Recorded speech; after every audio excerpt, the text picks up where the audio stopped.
All right. So last night I was watching a little TV and stumbled across Charlie Sheen was on with Piers Morgan, and they were discussing a whole litany of things, but they happened to be talking about gun control. And what was interesting, Piers Morgan, of course, he's there with a fellow liberal, basically, and he was talking to Charlie, who I like as an actor. I think he's pretty funny.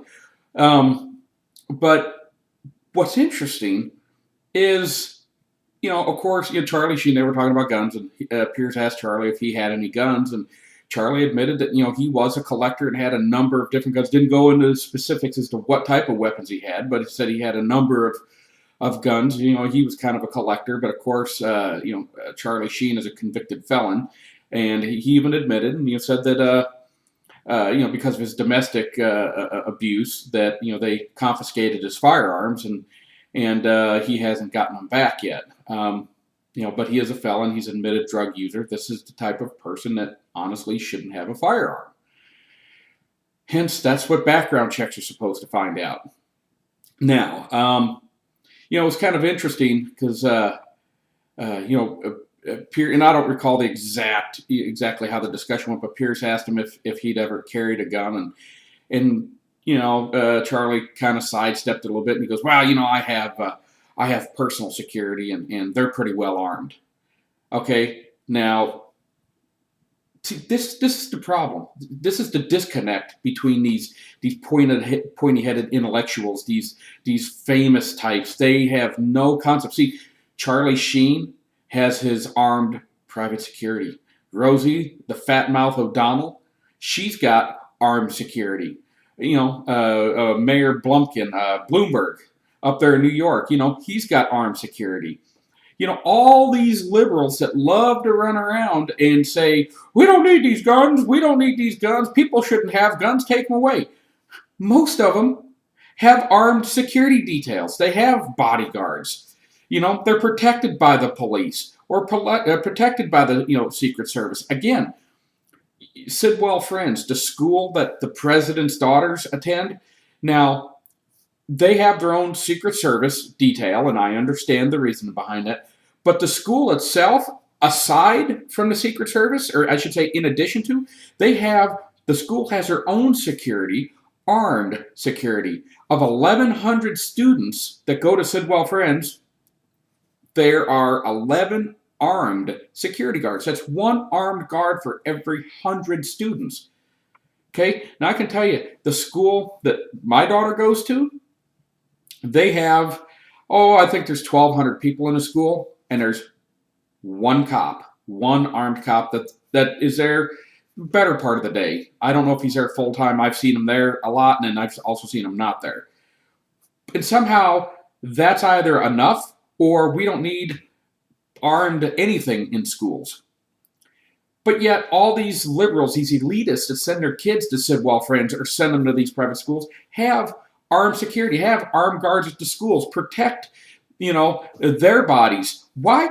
I'm sorry, but, my daughters, to me, are just as precious as the president's daughters are to him. And my children are no less deserving of all the protection that I can afford them than the president's daughters are. The president's kids aren't any more special than anyone else's kids out here. All our children, all of us as individuals are entitled to be able to protect ourselves, not just in our homes, but out in the communities, out at the stores, out on the streets.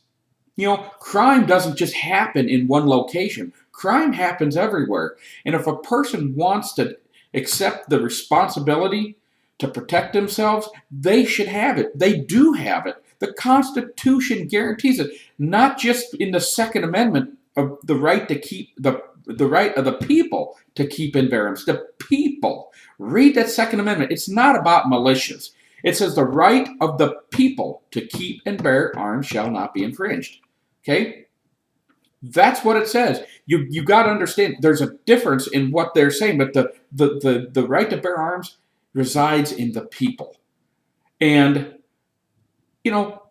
what do you tell your daughter? What do you tell your children?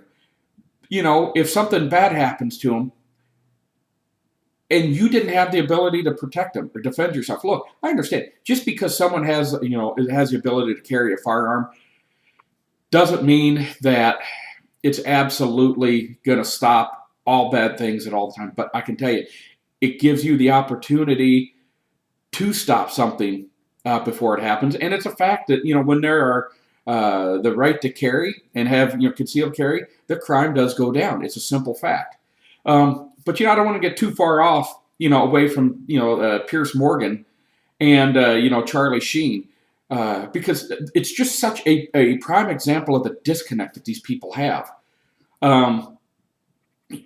They talk about, well, Charlie Sheen made the comment that, these quote, as the liberals call it, assault rifles. I hate that. You know what? Liberals come up with that term. Progressives came up with an assault rifle. My rifle never assaulted anybody. I've never assaulted anybody. The rifle doesn't do anything unless someone picks it up and puts intent behind it. My weapons are defense weapons. They're not assault weapons. They're defense. And frankly, if I need 10 rounds, if I need 15 rounds, if I need 30 rounds, that's my business. Why do I need an AR-15 with a 30-round magazine? Well, Mr. Sheen, Mr. Morgan, perhaps the reason I need it is in the event that these actual military fully automatic rifles that our president and his administration sold to drug dealers and nefarious types of rapists and terrorists in Mexico, and he gave them to them. No ability to track them. No tracking devices on them. No background checks. Yeah, no nothing. No mental health checks. No nothing. Just gave, and these are actual military grade weapons. These were, all different assortments, but some were even fully automatic. Okay, something that's denied to U.S. citizens without massive scrutiny. Now, for you to go into a dealer and buy a gun, you have to go through a background check, which is at the FBI. Okay, now the weapons that the president and his administration sold to the Mexicans that were used to kill Brian Terry, the U.S. Border Patrol agent, that have turned up in dozens and dozens and dozens of murders in Mexico. The president's got more blood on his hand giving weapons illegally to people. He bypassed every single law that U.S. citizens have to abide by. But for some reason, Mexicans can get fully automatic weapons. No background check, no nothing. Just give them to them. Okay? How is this? It smacks it. But, the reason why I need 30 rounds is in case one of these weapons that the president's decided to go ahead and sell to drug dealers, they decide to show up at my house and want to rob my house or rape my children. Maybe that's why I need them. But frankly, it's none of your damn business why I need them. You know what? I like to go target shooting, and it's fun. And I've used a 30-round magazine, and it's fun because you don't have to sit there clink, and keep reloading all the time. It's fun. A 30-round magazine doesn't do anything unless it's put in the hands of the wrong person. And then what it is, you punish that person. I mean, we have people drive drunk all the time. All the time. We have people killed in DUI accidents. Why is it we don't require background checks on buying cars? Driving a car is a privilege. Owning a gun is a right. Why is it we want to be tougher on our rights than we are on our privileges? We don't require anything. Oh, yeah, well, we're supposed to have a license to operate a car. It doesn't stop anybody. Bad people still do bad things. And last time I checked, you shouldn't have to buy a license to exercise your right. Mr. Morgan, do you have to go out and, if you wanted to grab a soapbox and go out there and speak your mind, don't you have the freedom to speak your mind? You don't have to go to the government and get a permit to say, I want to have the right to free speech. I need to go buy a permit for free speech. I want to go to church. I have to go to the government and buy a permit so I can go to church. I want to assemble with some friends. Oh, I have to go buy a permit so I can have, the freedom of assembly. You shouldn't have to buy a license to exercise a right. That was never intended. And frankly, to bring up the lame excuse, wow, back when they passed the Second Amendment, they just had, muskets. But you also got to understand, at that time, the people had the same musket that the army was using, the Continental Army, and the people had the exact same weapon. What does that tell you? I mean, why don't you draw that parallel? You know, no one's calling for cannons and arms. You know, the right to keep and bear arms. I don't. My opinion, didn't a cannon is not an arm. It's a piece of artillery. An arm is basically, you know, a handgun, a rifle. You know, I think a reasonable person, anyone that brings that up is a moron in the first place to say, "Oh, should we have atomic bombs?" You know, actually, you can go on the internet, and the plans to build an atomic bomb are actually on the internet. But you backing up to Piers Morgan and Charlie Sheen. You know, Piers Morgan, I got no use for him. I've got bubble gum on the bottom of my shoe that, you know, is more important than Piers Morgan. That guy he's so far out to the left. You know what? I don't care about Piers Morgan. You know, nor do I really care about Charlie Sheen. I mean, he's entertaining to watch on TV, but folks, think about what I've just said. You know, just think, you know, that these liberals and these progressives, they have, you know, these wealthy people, they have the means to, you know, to hire armed security, to have bodyguards. You know what? You know, I don't want to have to carry around a firearm. In a perfect world, I wouldn't need to. But the fact is, I do. And we do, as a society, have to protect ourselves. Look, I would love to be able to walk around and not have a gun on my hip. You know, I don't do it because I enjoy doing it, but I appreciate the ability to be able to, you know, to defend myself and defend my family, because bad guys are always going to be here. And that's all I'm saying. You know, we should have the right to defend ourselves. It shouldn't be held to 7 rounds. You know, geez, if just for instance, you know, like in New York, they passed that seven round limit in guns, especially the ones with the drop magazines. And of course, in their wisdom, they screwed up, and that included the police. But I guess they're going to fix it so the cops can carry more than 7 bullets. But let's ask the governor out there, what's in Cuomo, you know, who came out and said, "You don't need more than 10 rounds to kill a bird." Okay? Well, Mr. Governor, why do your police need more than 7 rounds to kill a criminal?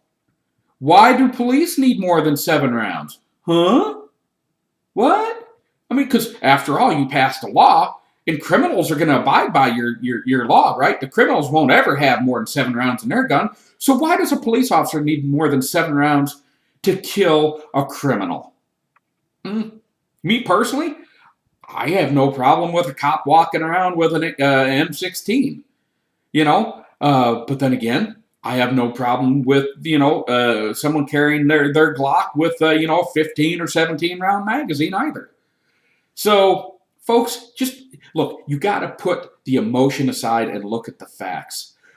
Look at the Second Amendment. Read why the founders gave us that. It's not an American. It's not a Republican issue. It's not a Democrat issue. This is an American issue. That right doesn't extend to, you know, a Democrat or a Republican or an independent or you know, a Christian or an atheist or a Jew. It is an American right. It goes for everybody. And if you don't want to exercise that right, that is absolutely fine. You don't have to, but don't restrict the rights of the folks who do want to exercise that right, who want to be able to protect themselves, because cops can't be everywhere. Cops respond to more crime than they prevent. Now, if you would like to be raped and then have a cop investigate it, that's fine. But if you're someone that would like to prevent the rape, or at least have the ability to prevent the rape, then that should also be your right. If you want to be murdered and then wait for an investigation of trying to find out who murdered you, that's fine. Or if you'd like the fighting chance to stop the murder before it happens, I support that. I personally I don't want to be murdered. I'd like every opportunity to try to prevent that murder. But that's what's beautiful about the country is you have the right to defend yourself or not to defend yourself, to rely on police, not to rely on police. But don't use your right of free speech to try to take away my right to keep and bear arms, to be secure in my person, in my effects. So that's where the responsibility comes in of having these freedoms. And when people abuse those freedoms, when they commit these crimes, that's when you punish them. You don't punish people for not doing anything wrong. I mean, if you have two kids in school and one kid gets suspended for getting in a fight or cussing, are you going to ground both your kids, or are you going to punish the one that that committed the offense? That's what we're looking at here. Don't punish law-abiding citizens. So I appreciate you watching, and I hope common sense prevails. God bless America, and again, thanks for watching.